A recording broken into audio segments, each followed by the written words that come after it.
Chapter 21. Name, Daryl Pennyfield. The Rhinecliff game always cranked school spirit up to fever pitch, and the pep rally proved it. When that guy in the Rhinecliff jersey stepped onto the turf, the whole place went nuts.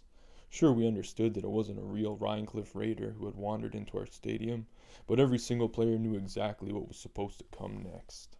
By the time Zach yelled, "Get him!" most of us were already up to full speed. I wasn't the fastest guy on the Condors, but I was the best tackler, and I was determined to get there first. I let the roar of the crowd fill me like rocket fuel, powering me past my teammates. I swear it never once crossed my mind to wonder who this kid was, this hero who was ready to be plowed down by an entire squad just to put on a good show. Whoever it was, it had to be a good athlete who could take a big hit. The instant I made contact, I realized I was dead wrong. It was like tackling a punter. No, a punter's little sister. It was the worst feeling I ever had. I tried to roll off, screaming at the others, "Stop!" Too late. They were already airborne, coming in like a wave of guided missiles. I can't even describe the crunch. It wasn't pleasant for me either, because I was at the bottom. I can only imagine how it must have been for a skinny non-athlete who had no business setting foot on a gridiron. A bomb blast, an earthquake. The crowd was in a frenzy, howling every time another Condor piled on. Suddenly the coaches were there, reaching into the tangle of arms and legs, pulling off bodies and tossing them aside. I heard Coach Pulaski bellowing, "What's the matter with you people? What was that all about?" I jumped up and stared at him. "Wait a minute. That wasn't planned?" The coach didn't answer. He was too busy getting the helmet off the guy in the Rhinecliff jersey.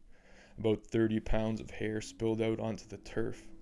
1,100 screaming, cheering kids went suddenly silent at the sight of the 8th grade president stretched out, dazed on the grass. I dropped to my knees beside him. "Cap, are you okay?" Cap reached up and brushed at a clump of mud that had penetrated his face guard.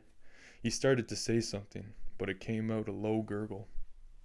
The coach and one of the trainers hauled Cap to his feet. Supporting him, one on each side, they began walking him back to the school building and the nurse's office. There was a smattering of applause like they give injured players at sporting events, but not much. Everybody was too shocked. Before leaving the field, Coach Pulaski turned back to the team. "Nobody moves, not a muscle, you hear me?"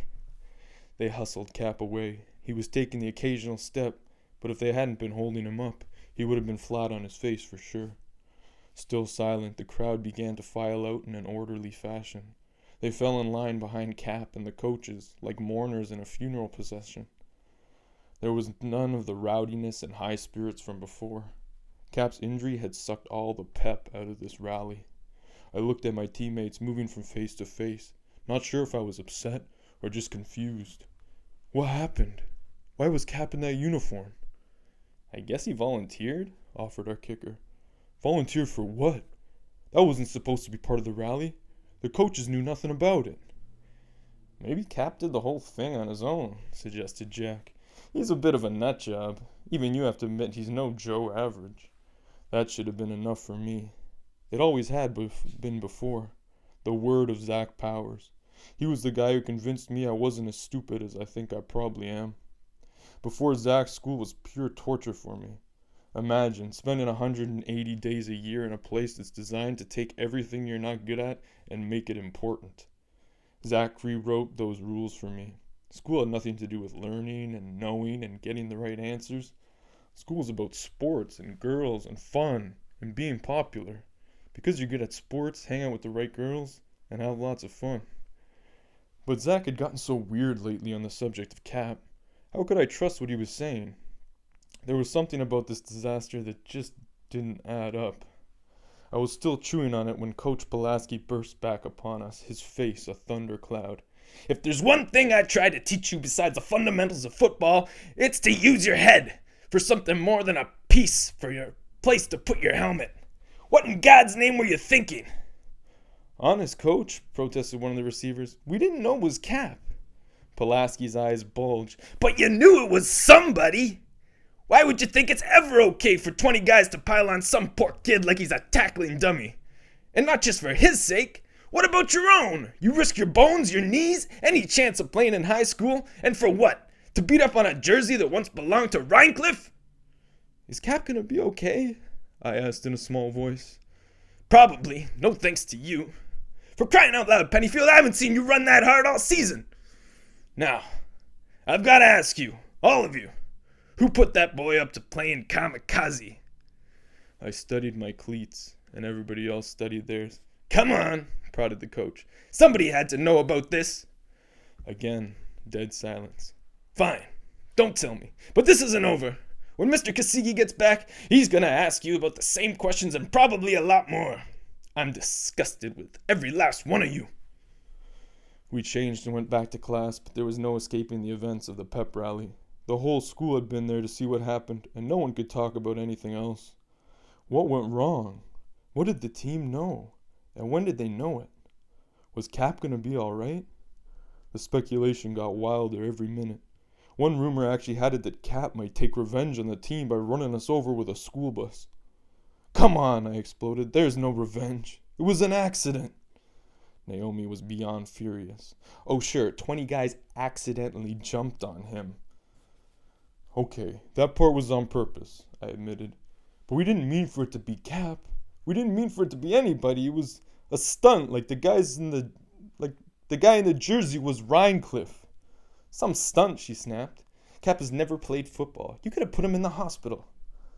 Calm down, soothed Lena. He isn't in any hospital. The word is he's still at school and he's going to his afternoon classes.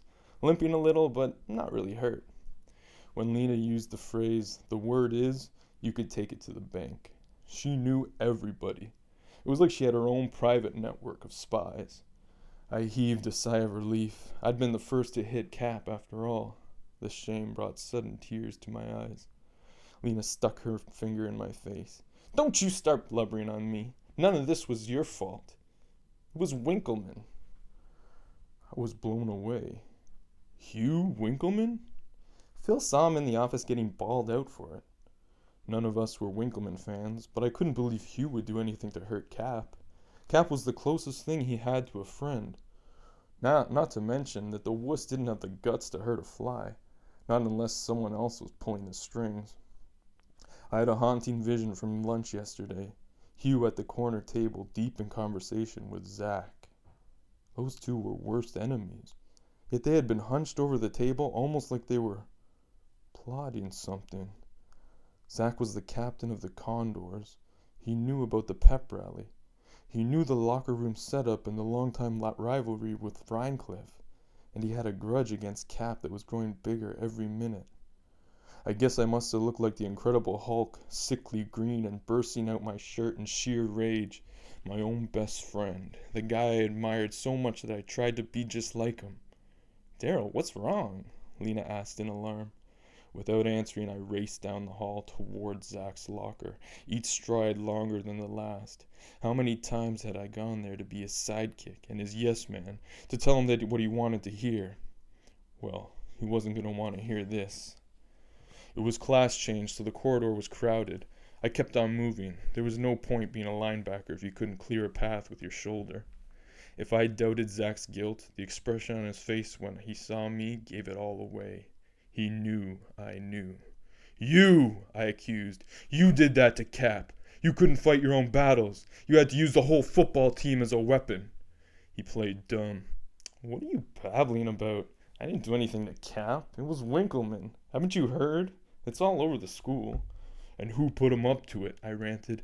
I know it's you. I saw you two planning in the cafeteria. You're delusional.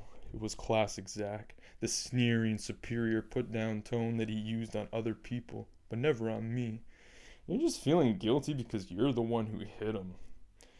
We all hit him, I said hotly. But who got there first? You practically broke your neck doing it. No way you're going to be denied the pleasure of planting your helmet right between those numbers. The fact that he was 100% right made me that much madder. I was so pumped with rage that I didn't notice Cap himself joining the spectators around us. Zach wasn't done yet. To be honest, I'm kind of impressed, Daryl. I never knew you could get that kind of speed out of that fat caboose of yours. And I snapped. Totally. Zach was smarter than I was, and I was never going to win this argument using just my mouth. It was time for my knuckles to take over. Honest, I didn't even know Cap was there. I didn't recognize the voice that said, "Violence is not the answer." All I felt was my fist slamming into something about 18 inches closer than its intended receiver. When the burning haze cleared from my eyes, the first person I saw was Zach, untouched and laughing at me. Down at my feet lay Cap, out cold, his nose gushing blood like a geyser. "Not again. No," I whimpered, horror-struck. The hall just about exploded with agitated chatter. The news spread like wildfire that the 8th grade president was down again. Zach was practically hysterical. "That's the second time today you've decked this kid. You're building a great relationship. If you get any closer, you'll probably kill him." The reality of what I'd done overpowered even the desire to shut Zach's big mouth. I hauled Cap off the floor. "Help me!" I bawled at the crowd. A couple of 6th graders rushed up to support Cap on the other side. We hustled him through the maze of gawkers. I noticed he was starting to come around, because he was mumbling about peace and non-violence. His breathing blew pink bubbles in the torrent of blood that was still pouring from his nose. I was so flustered that it never even occurred to me to lie when Nurse Meyerson asked what happened. "You were in a fight?" she demanded. "Not with Cap. I was trying to punch someone else, but his face got in the way. It was all because of non-violence." "I can see that," she said coldly. But her attention was on Cap, so I got sent to wait for her in the principal's office. I sat there through the final period of the day, not even agonizing over what I'll deal with you later might mean. Whatever happened to me, I definitely had it coming. The rest of the school seemed to think so too, because I got a lot of dirty looks as I stood there in full view behind the glass, the condemned man on public display, the guy who had KO'd Cap and tackled him before that. The worst part was that I liked Cap now. Sure, I'd been awful to him, but that had been back in the days when we'd made him president as a joke and sent him wandering after fake press conferences and stole his shoes while he was meditating, back when Zach had been calling the shots. What a bunch of jerks we'd been, firing spitballs at a kid just because his hippie hair made him a big target. And in spite of everything we threw at him, Cap never fell apart, or ratted us out, or even got mad. For weeks it had been open season on the 8th grade president, but he hung in there. That's what first brought me around to admire the guy. I didn't care that he could drive a bus or plan a dance. Cap Anderson was quality. I didn't see that before. I saw it now. Yet now was when I'd really hurt him. I was never going to forgive myself. The bell rang, but Nurse Meyerson still hadn't appeared. The hall's filled with students, packing up for the day. Through the main doors I could see the fleet of yellow buses coming up the circular drive, and there, between the 3rd and 4th, an ambulance. No, it couldn't be. Not for Cap. There was no siren. It was driving normal speed, taking its turns in the queue. Still, what would an ambulance be doing in a line of school buses? The answer rounded the corner 10 feet in front of me. It was Nurse Meyerson, escorting a shaky, blood-spattered Cap toward the front door. The crowd parted to let them through. Outside, kids waiting to board their buses formed an aisle that led to the rear of the EMS unit. I didn't care how much trouble I was in. I raced out of the office and blasted through the double doors. The scene was eerie. All eyes were on Cap, but no one was saying a word, not a peep, not even a whisper. The only sounds were the idling engines and the flapping of the flag on the pole. I cupped my hands to my mouth. "Cap, I'm sorry. It was an accident. Both times." I was too late. Nurse Meyerson helped him up into the ambulance, and the greatest 8th grade president we ever had was gone.